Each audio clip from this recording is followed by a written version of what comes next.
With me now to break this down, Policy Director for the Conservative Partnership Institute, Rachel Bovard. Rachel, good to see you. Thanks for having me. All right, Rachel, I think after each one of these hearings, the most important question that we need to ask ourselves is, did we learn any new information that impacts either the Democrats' allegations or the Republicans' defense? And that would be the question that I would pose to you tonight. Well, Colonel Vindman was supposed to be the Democrats' star witness for today, and I think all we walked away with was the point that you made earlier, which is that this is further proof that these bureaucrats had a policy dispute with the president, and they are now trying to impeach him over it.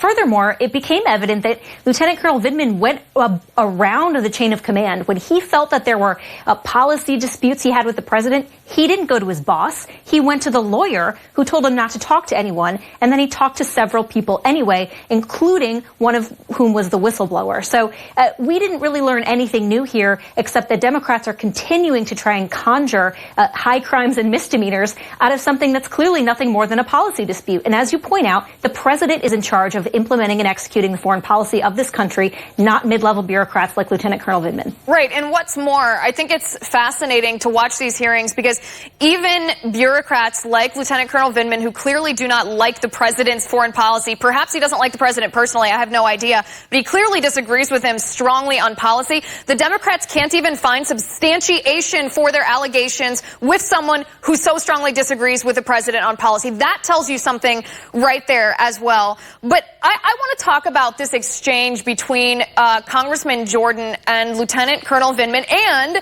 then Adam Schiff third wheels into this conversation. Why would Adam Schiff shut down Colonel Vindman's answer, meaning shut down Congressman Jordan's question about this mysterious intelligence community person who Vindman read into that phone call transcript, meaning he shared the information with the guy? Why would he shut that down if Vindman and Schiff both said they don't know the identity of the whistleblower? How could that out his identity? It's a really awkward part of these hearings, but honestly, the evolution of Adam Schiff on the whistleblower has been amazing to watch, because if you remember at the beginning of this, Adam Schiff wanted nothing more than to hear from the whistleblower, to have him testify.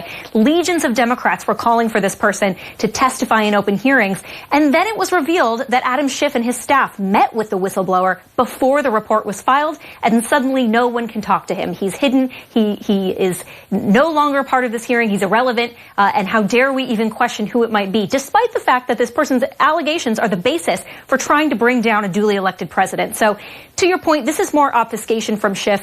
He clearly knows who the whistleblower is, and Jim Jordan called him on that. He said, hey, you say you don't know who the whistleblower is. None of us believe you. I don't think the American people believe him either. And if you look at the polling on impeachment from today, numbers are starting to drop. Support for impeachment is dropping, particularly among independents. That is bad news for the Democrats. And why would anyone believe Adam Schiff? He has a history of lying to the American people. He lied about the Russia investigation, Russian collusion, claimed he had proof. He didn't. Then he lied to the American people at the onset of this Ukraine investigation. He said he'd never coordinated. His staff has never coordinated with the whistleblower.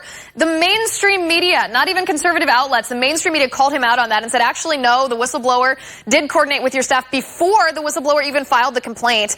Watching this hearing, Rachel, and I want to get your take on this, watching this hearing, it appeared to me as though Vindman is most likely the source of the whistleblower. And when I say the source, we know this whistleblower. One of the reasons, actually, that some Republicans in the House of Representatives aren't calling the whistleblower a whistleblower, they're calling him a leaker, is because this whistleblower did not have firsthand information. Whoever this whistleblower is was not on the phone call. He heard about the information secondhand from someone who was on the phone call. By all appearances, given the testimony by Lieutenant Colonel Vindman, it sounds to me like the whistleblower used Vindman as his source.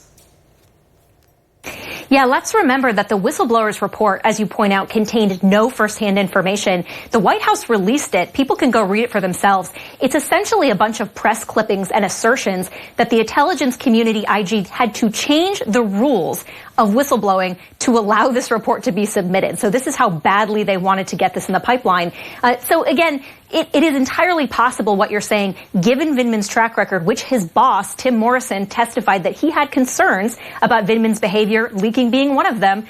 It would be a par for the course for him to have fed this information to the whistleblower. Again, something we may never know because Adam Schiff refuses to allow us to name or to name the whistleblower or hear from him. I can't think of another reasonable explanation for why Vindman's counsel and why Schiff at the same moment would try to prevent Vindman from answering the question about who exactly this intelligence community person was that he gave the information about the phone call to, unless that individual that he gave the information to was the whistleblower. There'd be no other plausible explanation. In fact, Schiff even gave the reason why he was shutting down Congressman Jordan's question. He said, we do not want to out the identity of the whistleblower. Well, he's just confirming it then, unless he's lying again in some way. He's just confirming that that individual was in fact the whistleblower.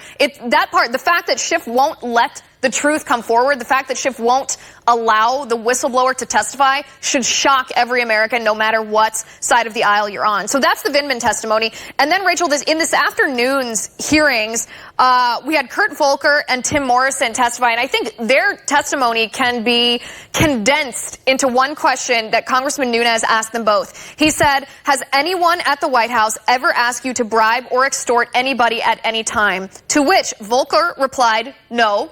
And Morrison replied, no. That undercuts the entire narrative that's coming from the left. It does. And moreover, their testimony proves the point that Ukraine had no idea that this investigation was required of them or that the aid was contingent upon anything. That's actually a constant thread that we've heard through both testimonies today in the morning and the afternoon. Ukraine was unaware they had to do anything at all. It's the very definition of a quid pro quo, and it's not there. So, again, it goes to the baseline assertions that Democrats are making. There was a quid pro quo, that Ukraine felt pressure to act, that all of this is for some sort of political gain, but none of it is bearing out. So, again, this is why you're seeing support for impeachment crumble. People are starting to see through this as nothing more than the partisan angling that it is. Democrats don't want to reelect the president. They're trying to impeach him to get him out of office. Right. And this is why Republicans said all along these public hearings are the right thing to do, because it lets the American people see the truth for themselves. And the truth is the Democrats have no substantiation to their baseless allegations. In fact, there's proof that proves the opposite of what the Democrats are alleging is true, that no wrongdoing happened during this phone call or surrounding this temporarily withheld aid in any way. Rachel, thank you so much for coming on the show. I appreciate it.